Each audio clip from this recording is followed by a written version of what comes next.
Hey everybody, welcome to something a little bit different, I'd say, personally. Yeah, it's pretty different.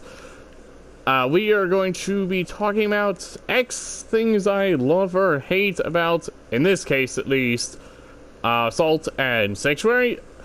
As you guys saw based on the fact that, I posted a video of me fighting the final boss yesterday, I believe it was. I just finished this game yesterday or the day before.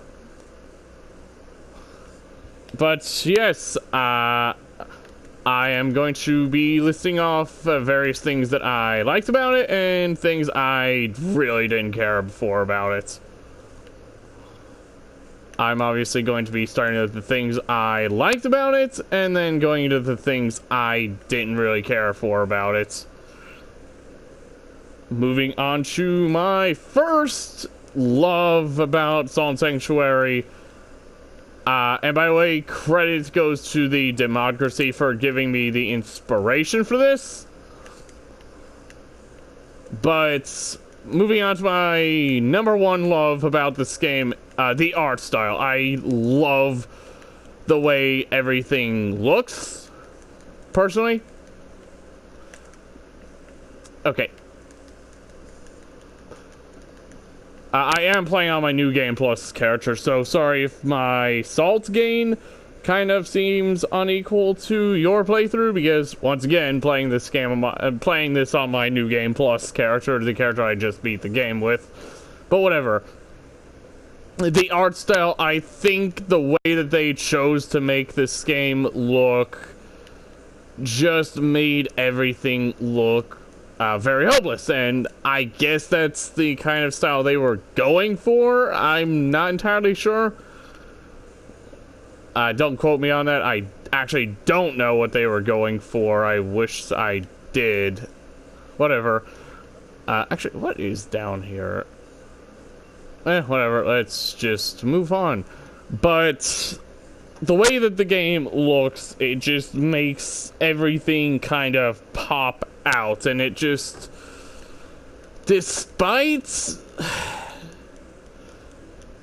excuse me, despite the fact that this game is in 2D, which of course it's 2D because, well, you can see very clearly that it's 2D, whatever.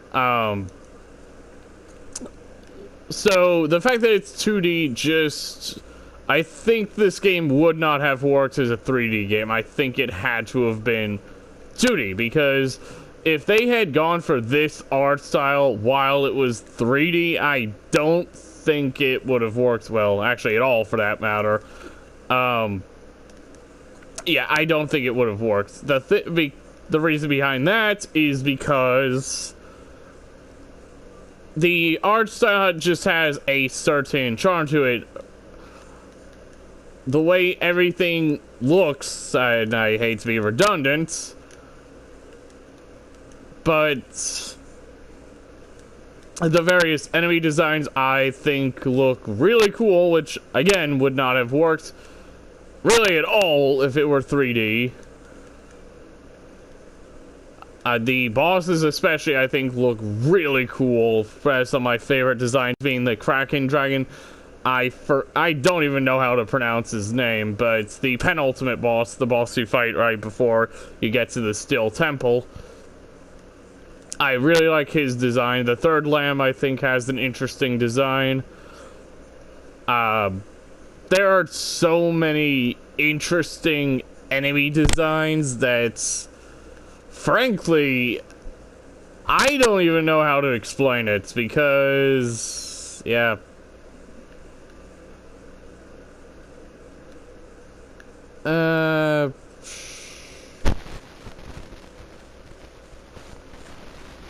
Sure, let's increase my willpower. Anyway, but yes, I do think that due to the fact that this game is 2D, I think that they managed to craft a lot of truly interesting and honestly, in some cases, it's menacing looking enemies. I don't think there's a single legitimately bland enemy design in this game. I think that they are all cool looking in their own right. Personally, I don't know, maybe I'm the only one, but I think that the enemy designs in this game are absolutely to be praised, and that's all thanks to the art style. Again, the art style just complements the enemy designs so well. I think without it, they would not look as creepy as they do. Now, granted, I'm not saying that they are like horror game levels of creepy, but they definitely left an impact on me, at least, and they're some of my favorite enemy designs in really anything. Especially some of my favorite, like I said, I liked the design of the Kraken Dragon as well as the third lamb. The Queen of Smiles, I think, also has a really cool design. The Fowl, that's Sensual's Fowl, as much as I think his fight sucks, I think he actually does have a cool design.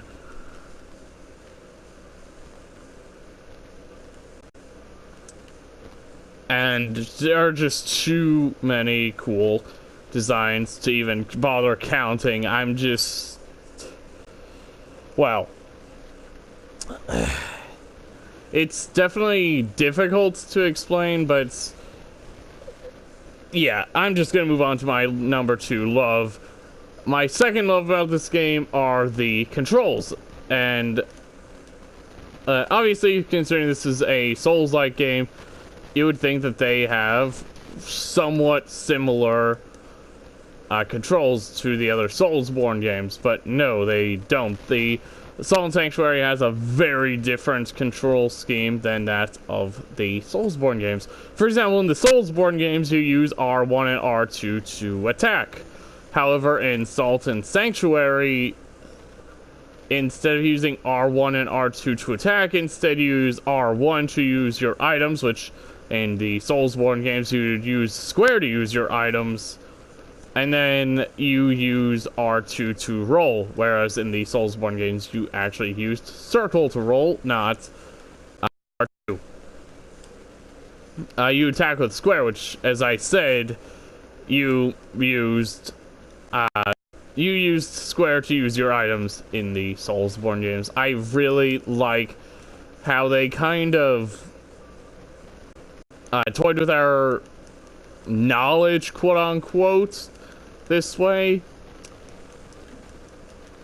Because, as you saw in my most recent stream of Dark Souls Remastered... excuse me. As you saw in my most recent stream of Dark Souls Remastered, I got heavily rusty because I was so used to the way that Salt and Sanctuary controlled that I basically almost completely forgot how Dark Souls controlled, which is a real shame. And am I going to be... Okay, never mind, I think I can still make it back, but okay. And actually... Okay. I just had to double check which charms I had on. Okay. Anyway. Oh. Hello. I really hate this section because, well, it's dark. Who likes dark areas? And I just died. Okay. Anyway, the controls I thought were very smooth. I thought they were really cool. So, yeah, that's pretty much all I have to say about it. Moving on to my number 3 love, and that is the combat. I personally feel like the combat is very good. I think that the combat in Salt and Sanctuary honestly might be my second favorite combat out of any of the Soulsborne or Souls-like games behind Bloodborne. I think that the combat is phenomenal. It's incredibly satisfying, and it's just... Okay, I need to...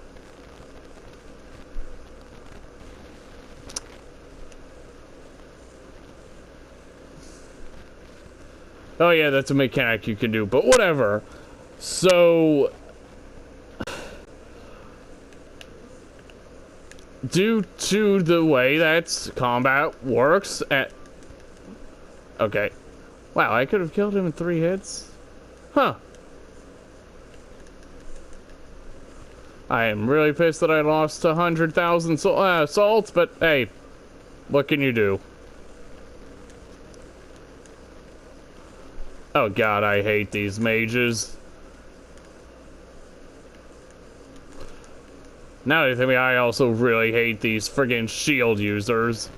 I personally think they're a pain in the ass.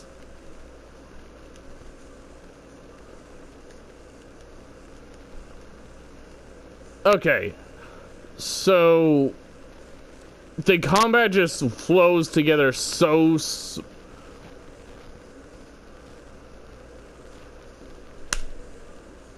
okay, so the combat just flows together so smoothly with the controls that I can't find any real major problems with it personally. I don't know how many of us can vouch for that, but I think the combat works very well alongside the controls, and honestly, I don't think that there's any real clunkiness in this game. I actually think that the clunkiness is non-existent, actually. I think it is actually perfectly fluent. I don't think I ever ran into any problems.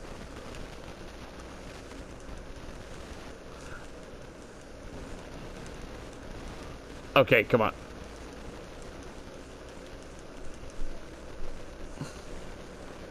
Why am I struggling with this thing so much? Okay. Anyway. So yes, I love the fact that there's almost no clunkiness in Salt Sanctuary. And I think they nailed that aspect. And I think I might have just screwed myself. Please don't tell me I did. Because I would be very unhappy if I did. Okay, good. Like I said, the fact that they were able to give us such fluid combats just blows my mind completely. Just like I said, some of the best combat I've ever seen, right up there with Bloodborne and Eternal Sonata, at least for me anyway. I don't know how many people will agree with me, but I do think that the combats, they absolutely nailed it.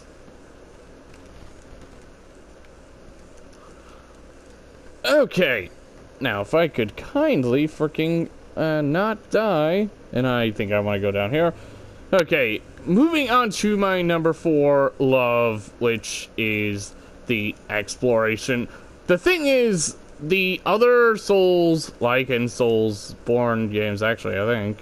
Yeah, the other games of this type, from what I've noticed, are comparatively linear. Not to say that they are linear, they just don't require quite the degree of exploration that Salt and Sanctuary and Dark Souls 1 has.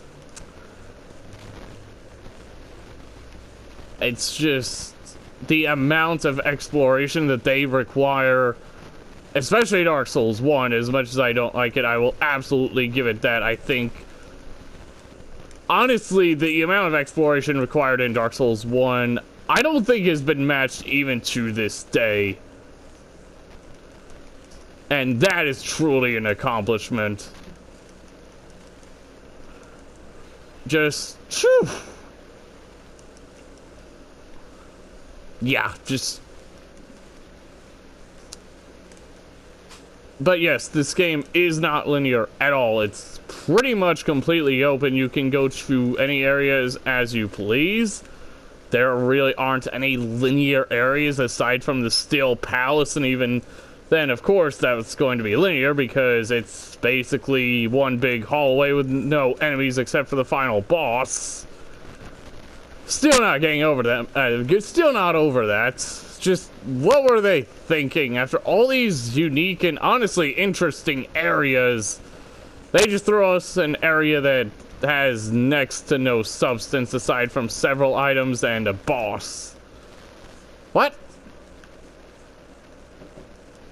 But no, aside from that, I think that they Aside from that, I think the areas are fantastic once again because of just how much exploration that they require in order for you to get through them. As you can see here, this area is only like technically, I think actually like the second, I want to say, area. And yet, we already have to do so much. This is only the second area, and yet, bam. We already have a fairly big area, and it's only the second area. That's kind of nuts. Just, it still blows my mind. And, okay.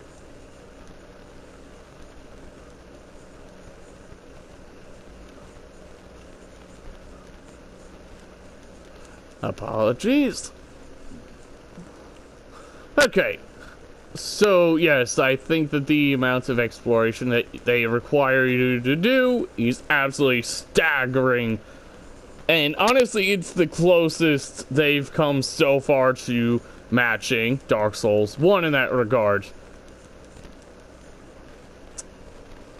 My fifth love, and actually it's funny that we mention this now, but anyway, my number 5 love is the checkpoint system. I mean, yes, the freaking whatchamacallit.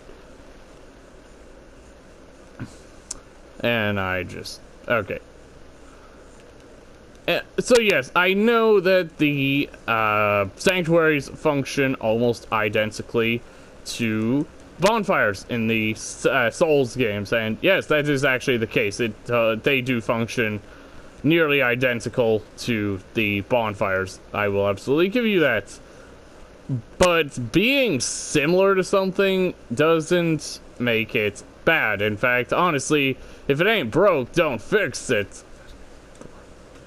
Wait a minute, Raps of Link. What the hell does that do? I actually forget. Raps. Okay.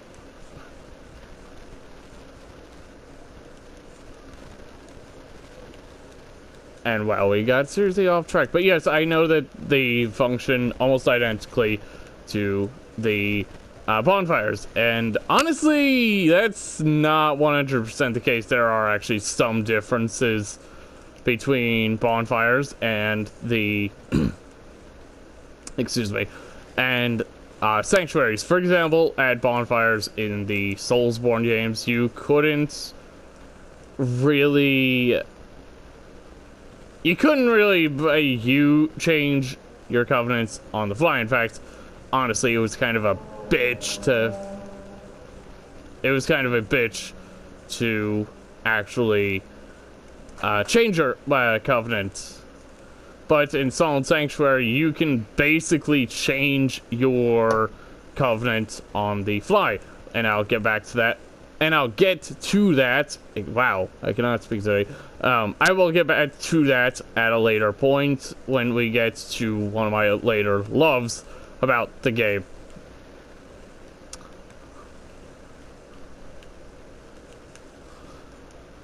So, yes, the checkpoint system functions nearly identical to bonfires.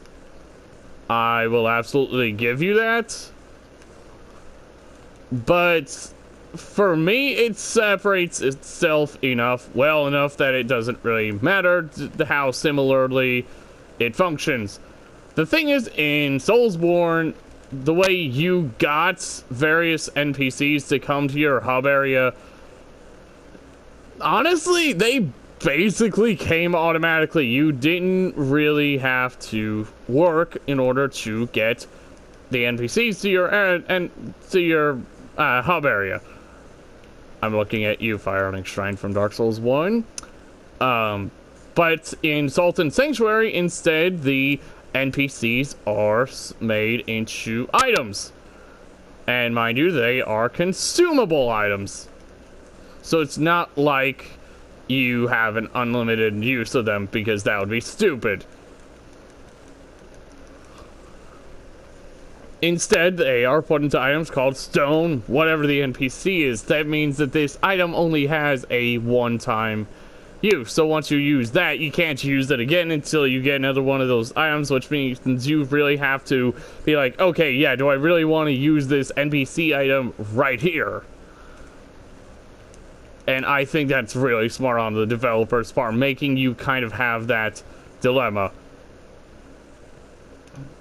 And I realize it sounds like I'm gushing all over this game, and I think it's a masterpiece and some shit, but oh no, I have some problems with this game.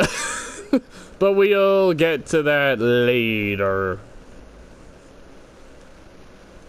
So yes, don't let the fact that I'm praising this game a lot fool you. I do have problems with this game, even if they are pretty minor in the grand scheme of things.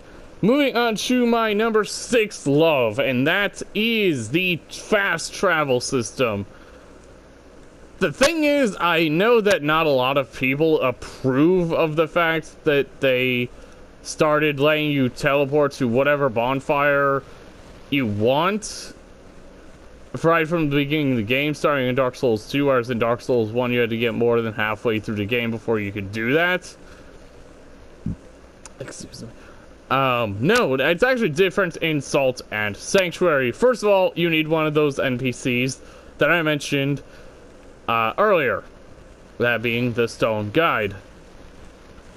Once you have them, you can then use him to transport to any sanctuary you want, that you've been to anyway. However, you can buy from him an item that will let you to transport to any sanctuary with a guide currently in it. So it's not like you can instantly travel to whatever sanctuary you want if you buy that item. No, you have to first travel to a certain other sanctuary and then go back and use the guide to excuse me, fast travel to the sanctuary that you may want, because the thing is, the amount of NPCs that you can have in a sanctuary is not unlimited. I believe the maximum is 4? Don't hold me to that, it might be 4. But, yes. The checkpoint system with the NPC system with the fast travel system, I think works extremely well, and I'm glad that they made the system the way they did, because honestly, I don't think it would have worked in any other case. I don't think it would have worked like this in any other case, excuse me.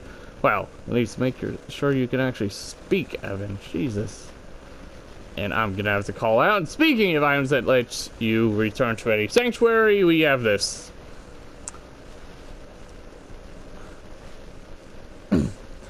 But yes, at first I actually found the fast travel system inconvenient because I hadn't really figured it out. But once I did figure it out, I found it to be very convenient. And honestly, I'm sad that I didn't figure it out faster, personally. Moving on to my number 7 love, we have the system of salt retrieval. Like any other Soulsborne game or Souls-like game, when you die, you lose that. You lose whatever the currency in that game is, in this case, salt. So yes, there is that. However, when you die, unlike every other Soulsborne game, now I think about it, when you die, yeah, you lose your salt in this case. However, there is a catch. In this case, no matter where you die or how you die, and your salt will always end up with an enemy. As bizarre as that sounds. Allow me to elaborate. The thing is,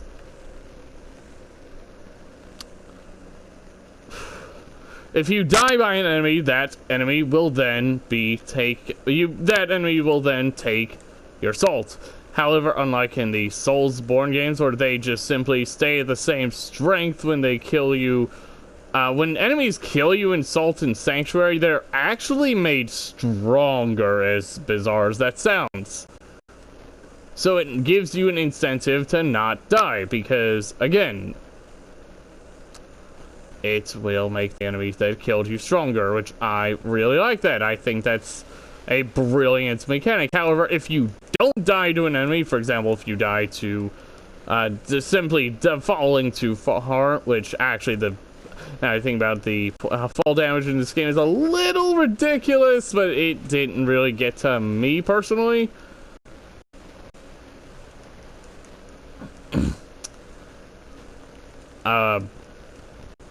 But yes, if you die instead to something other than an enemy, say for example, like I said, falling, then in that case, your salt will then instead materialize as an enemy. Granted, this enemy is really easy to kill, but that's never really bothered me because, once again, it's an enemy instead of your salt just being left somewhere.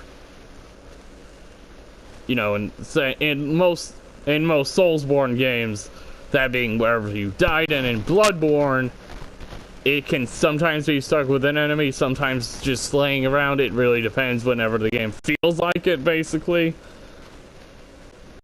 But yes, I like the fact that they're always stuck with an enemy if you're killed by an enemy, but even if you don't die to an enemy, they materialize into an enemy anyway, even if it's easy to kill.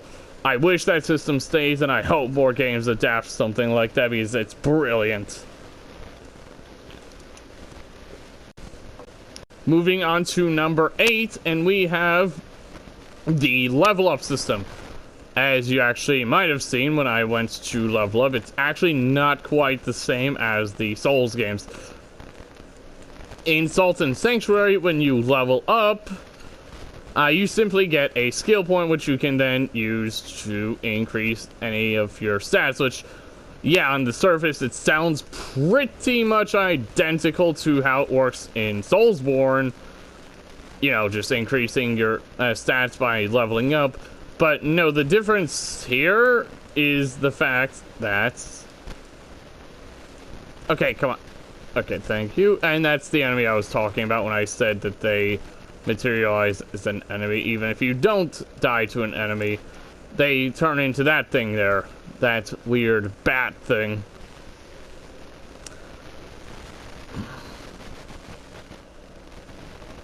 In this case, you have a whole skill tree that will allow you to branch off into different things. Actually, I can just pull it up right now. Each of these things costs 1 skill point, unless it's something like, if I can find it, cast class 2 prayers. They cost 2 skill points, so in other words, 2 level ups. You can also remove skill points from your tree to get others. For example, I actually had to do that multiple times. So that's really efficient and really convenient. I love this system. Wow. And I think it's very convenient. Now, so that I can focus on my commentary, I am going to stop progressing and then just freaking keep talking from here. But that also brings me to another point, which I also really like, is the class system. Instead of just requiring stats to wield weapons, instead you need certain class requirements to wield said weapons. For example, my Jaws of Death 7, which is actually the highest your weapon can be, is 7. That requires you to have a class 2 Great Scissor unlocked in your skill tree. You have to go down that path. It doesn't require any sort of stat investment. Instead, all it requires is stats thing. So literally the only benefit you have to increasing your stats is increased scaling. That's it. I like that. The same goes for like armor and such. I love that same system there. There's a lot more I could say about the level up system, but I'd rather not. Moving on to number 10, my number 10 love, and that is the healing system. Oh boy. This is gonna be interesting. The thing is, yeah, the healing system functions pretty similarly to Souls. Again, you regain your healing whenever you rest at the checkpoints and whenever you die. However, it's a bit different here. It's how you increase how many you have is changed. For example, on the skill tree, you will occasionally get Poultice Pouch. You gain an additional healing potion. You only get more healing uses by getting these. So, unlike in Souls, where, for example, you pretty much have to look up a guide to know where the things are, here, no, you can always see them. It's like, okay, how do I want to plan my routes so I can keep on getting more healing potions? I love that. Honestly, once again, Brilliance mechanic, I hope it stays. Because, actually, or not... Well, not in this exact way, because the skill tree is part of what makes Salt Sanctuary unique. More like, say, for example, you get an additional Estus usage per every whatever increments they want for levels. And then the effectiveness, take a page out of Bloodborne, increases as your HP increases, instead of having you have to go out and search for certain items. I think that would make the game really convenient, personally. Moving on to number 11, and that is the Creed system, which is basically identical to the... which is pretty much identical to the Covenant system in the Soulsborne games, with a little bit of a twist. Once again, this feeds into the whole healing system. Each Creed, unlike the Covenants, have a different healing item, and therefore that you will have different usages for each Creed. So, for example, I have 14 red flasks now because I've been dumping points into working here. So I have 5 additionals. Normally, I would have 9. If I were to switch creeds, I would go back down to 9 because this is exclusive to this creed. The game pretty much encourages you to stick with one creed. However, you can use a stained page to try to force a sanctuary to join your creed. Which, yeah, I like that. Also, I think that deepening your whole connection with your creed is actually a lot more convenient in Salt and Sanctuary than it is in the Soulsborne games. I think in deepening your connection with Covenants in the Soulsborne games is actually really inconvenient. I love that they made it more convenient here. I believe you just have to keep on making more sanctuaries become your creed. I think that's how it works. Once again, I think this is the perfect way to do it. Moving on to love number 12. The charm system. This is going to be a bit difficult to explain, but basically the charm system adds different abilities to your weapons. For example, I have the pale charm on me right now, which increases my attack reach. However, there's also the impense charm, which adds fire damage. And note, I have my Jaws of Death in both slots, but different charms in different slots. Very convenient, and I honestly now understand why they made the inventory system the way they did.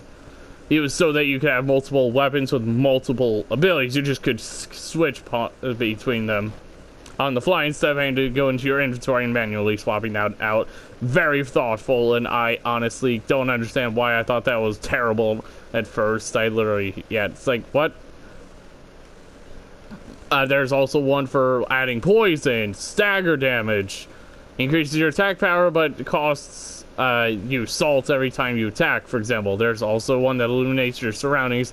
There's a bunch of different effects, and yeah, I love the charm system. It adds so much depth to it that really there's a lot of customization you can do with it. There's so many different setups that you can use that honestly, I didn't even have any real setups for the whole game. I pretty much changed them as I went along. But one I usually try to keep on me was at least the pale charm, because once again it increased the reach of my weapon.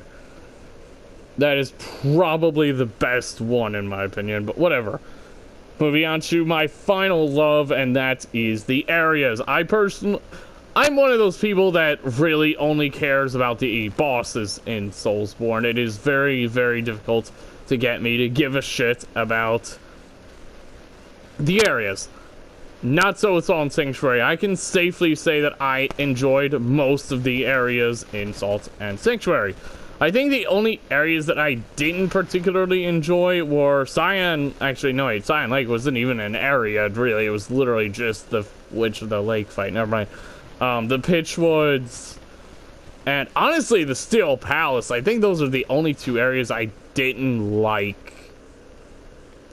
And even then, whereas with Pitchwoods, it was just a poorly designed area. The only reason I don't like the Steel Palace, once again, because it was literally a nothing area with a bunch of items and a boss. Pretty lackluster when you consider what the game had to offer before that. But most of the other areas I can safely say were a joy to explore. If I were to pick my favorite, that might actually probably be the Crypt of the Dead Gods. I mean, yeah, that is a bit confusing. I mean, hell, even I got lost multiple times. But I thought that area was very well designed and better than most of the areas in the Soulsborne games, at least in my opinion. The areas are very well done, and honestly, I think that they're more important than the bosses in Salt and Sanctuary themselves, because honestly, except for the Witch of the Lake and Kraken Worm, I don't think any of the bosses in Salt and Sanctuary are anything special.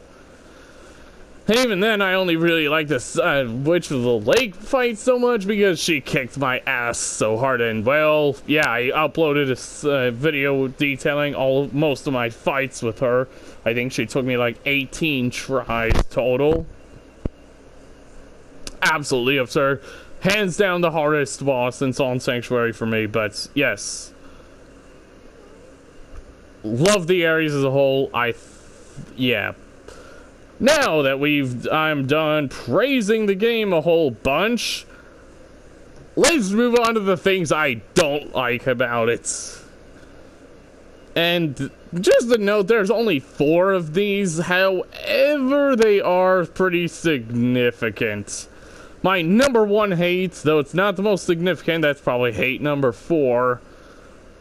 Its lack of tutorials. Honestly, I don't think the Salt and Sanctuary handles its lack of tutorials very well.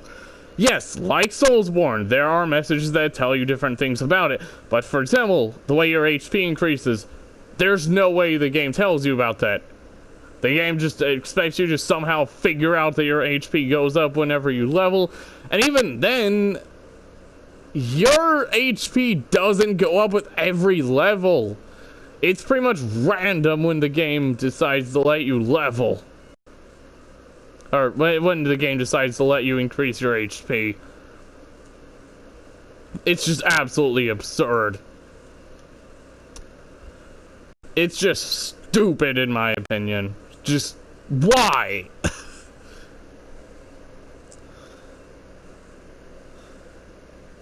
Another thing that really should have been explained, actually I don't think they did explain it, the wounding system. Now, I personally like this system now that I know how it works, but for people playing the game for the first time, they won't know what that does, nor will they know how it can counter it. They won't know that increased resting in a sanctuary restores them to full HP. They're just going to look at their HP in the middle of a fight and be like, wait a minute, why is my HP at like 50%?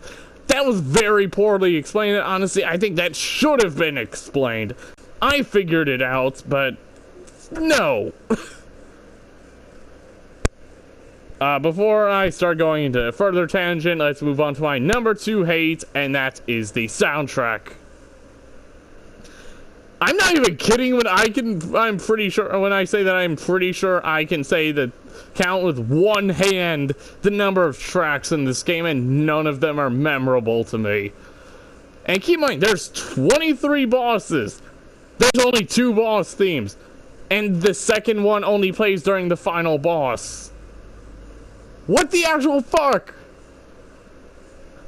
I mean, yes, the Soulsborne games don't exactly have a huge amount of tracks, but At least most of them were memorable.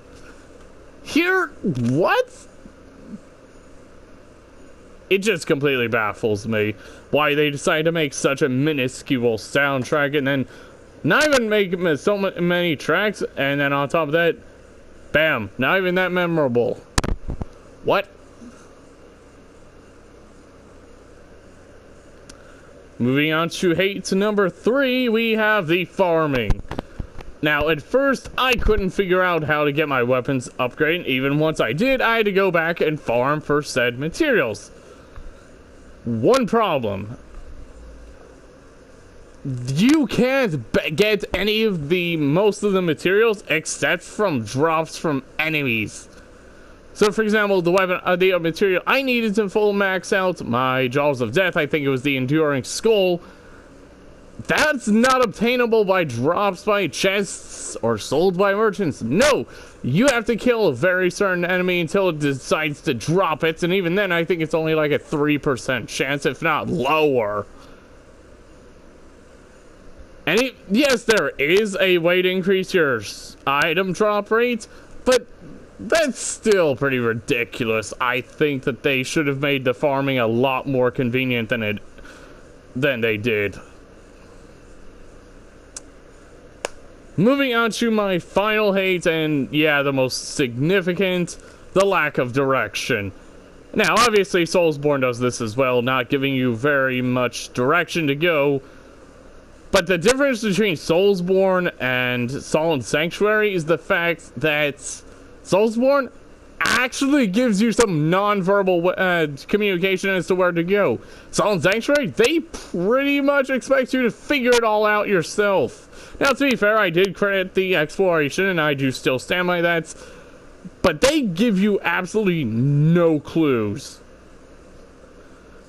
To give you an idea of how absurd this got, for me at least, I beat the Kraken Worm.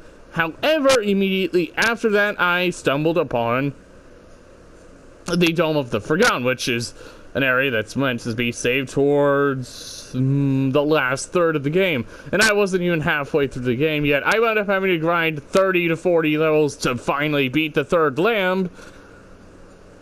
And then I wound up being over levels for all the other areas up until the last few areas. And I wound up beating most things with ease, except for the bosses, in which case I only died like 1, 2, or 3 times at most to most of them. They turned what could have been a very hard game to, honestly, a pretty damn easy game for the most part. The only real walls I hit were the Kraken Worm, which I think I died like 9 times to. The third lamb, I think I actually died like 12 to 15 times to it. And the Witch of the Lake, which I died 17 times to. So yes, I hate the fact that they give you absolutely no clue where to go. Honestly, that should have been handled better. At least do it like they do it in Soulsborne and give you some non-verbal ways. Being like, hey, yeah, you got one shot by these enemies, for example. You shouldn't be here yet. Go do somewhere else. It sounds like I'm rambling and the fact that I don't like this game. No, do not get me wrong. I like this game. I really like it. In fact, the pros outweigh the cons, in my opinion, but